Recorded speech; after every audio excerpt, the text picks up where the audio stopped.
দোয়া করছেন কিন্তু মনে হচ্ছে আল্লাহ শুনছেন না। আজকে জানুন আসল কারণ।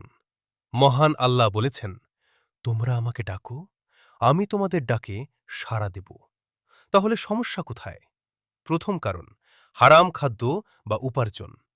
রাসূল সাল্লাল্লাহু আলাইহি ওয়াসাল্লাম বলেছেন, একজন ব্যক্তি অনেক আকুতি করে দোয়া করলেও তার দোয়া কবুল হয় না যদি তার খাদ্য, পানীয় এবং পোশাক হারাম উপার্জনের হয়। দ্বিতীয় কারণ, বিশ্বাসের অভাব। নবীজি সাল্লাল্লাহু আলাইহি ওয়াসাল্লাম বলেছেন, তোমরা আল্লাহর কাছে কবুল হওয়ার দৃঢ় বিশ্বাস নিয়ে দোয়া করো। সংশয় নিয়ে দোয়া করলে তা কবুল হওয়ার সম্ভাবনা কমে যায়। তৃতীয় কারণ, আমরা চাই আমাদের সময় মতো, কিন্তু আল্লাহ দেন তার সঠিক সময়ে।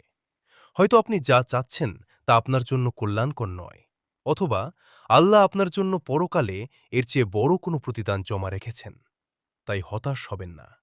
আপনার প্রতিটি চোখের পানি এবং প্রতিটি শব্দ আল্লাহ শুনছেন।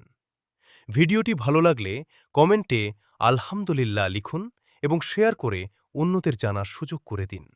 এরকম আরও ভিডিও পেতে আমাদের সাথেই থাকুন।